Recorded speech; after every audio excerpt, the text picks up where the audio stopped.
Olá, começa agora o Jornal Panorama, o seu canal de notícias do que acontece aqui no Parlamento Capixaba. E nesta edição você vai ver em destaque: CPI para investigar fim do Fundap é autorizada pela mesa diretora. Presidente da ALIS avalia atividades do Legislativo em 2016. Parlamentares atuam para diminuir impactos negativos da crise hídrica. Esta edição começa com os destaques da última sessão ordinária do ano. A repórter Gabriela Zorzal acompanhou os trabalhos e tem as notícias. Nesta terça-feira, o plenário realizou a última sessão ordinária do ano. Em destaque, a aprovação de projeto de lei do governo que cria o Conselho Estadual LGBT para a promoção da cidadania e dos direitos humanos.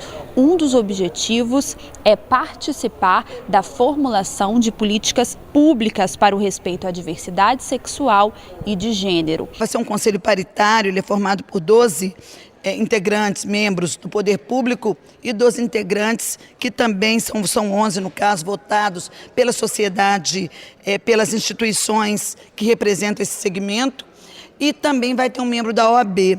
É uma forma desse segmento, ele está discutindo as políticas públicas que visam fortalecer e garantir o respeito e de estarem inseridos nas políticas públicas que estão sendo discutidas no Estado, que estão sendo discutidas a nível federal, visando diminuir, visando conter, visando acabar com esse preconceito que ainda existe entre a gente e visando estabelecer o respeito.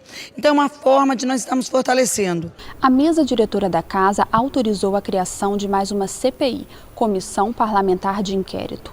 O objetivo é investigar denúncias de irregularidades no processo de extinção do Fundap, o Fundo de Desenvolvimento das Atividades Portuárias. Os parlamentares decidiram criar essa nova CPI diante de denúncias de que a votação do fim do Fundap foi resultado de compra de votos de senadores pela empresa Odebrecht, investigada na Operação Lava Jato.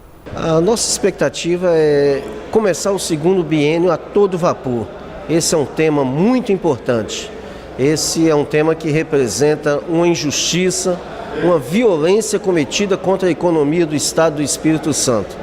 E vendo agora os indícios e as declarações de que praticamente a extinção do Fundap, foi votada no Congresso, sabendo das tramóias, das maracutaias, do jogo sujo que esteve nos bastidores da negociação no Congresso e que prejudicou tanto o Estado do Espírito Santo, prejudicou a receita do governo do Estado e prejudicou principalmente a receita dos municípios capixabas. Nosso objetivo é ouvir as pessoas que podem ser alcançadas por uma CPI estadual, aprofundar bastante essa investigação para, a partir dela, exigir que o Brasil, que o Congresso, que o Poder Judiciário reparem esse grave erro cometido contra o Estado do Espírito Santo. Nosso desejo é que aquela sessão seja anulada, que aquela votação seja anulada e seja restabelecido plenamente o Fundap, que é tão importante para o Estado do Espírito Santo.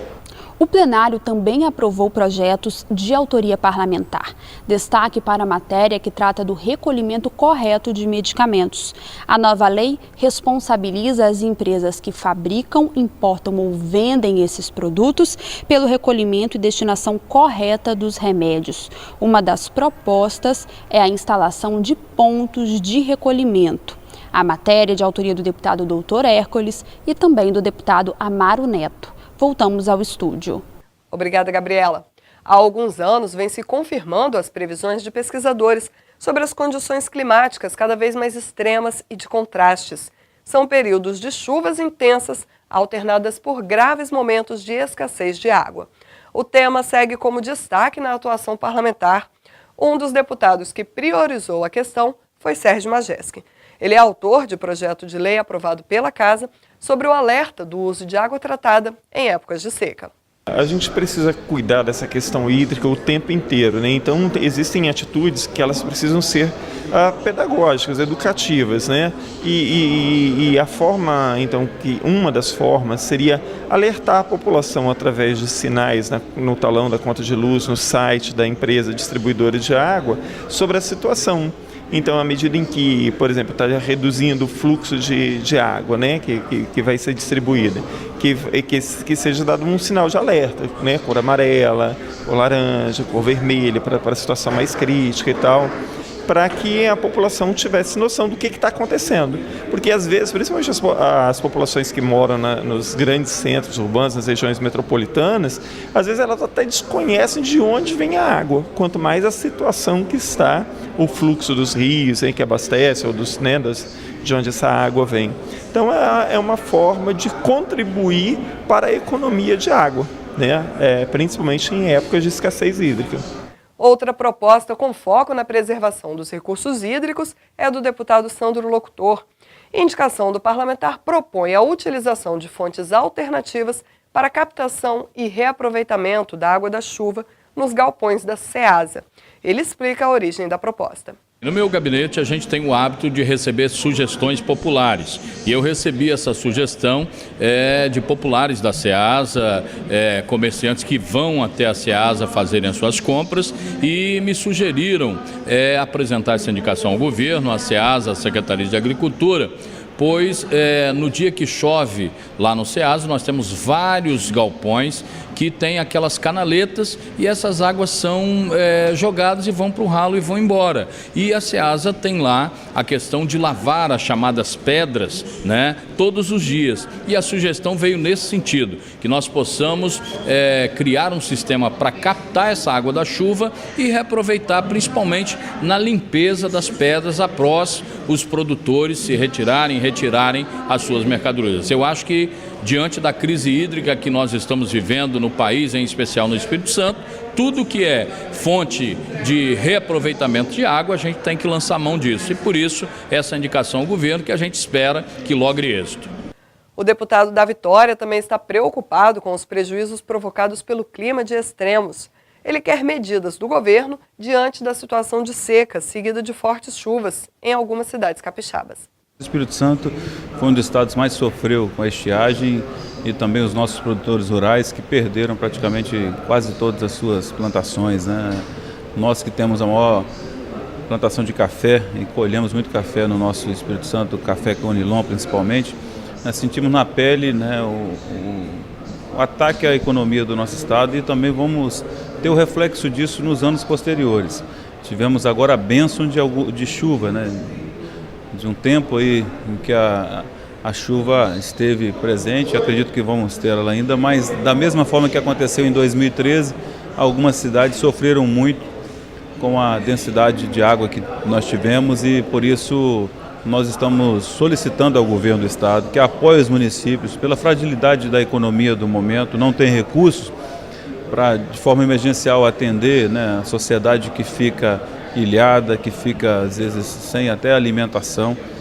E a cidade de Colatina passou por uma dificuldade muito grande, né, no bairro Carlos de Emmanuel Naumann, que precisa fazer uma obra lá, uma intervenção rápida, para que se chover de novo vai acontecer a mesma coisa. E muitas famílias, além de perder tudo, né, tiveram também os seus bens sem nenhuma perspectiva de retorno para eles. Então isso já aconteceu, uma vez aconteceu agora, aconteceu em 2013, aconteceu agora em 2016 e pode acontecer de novo.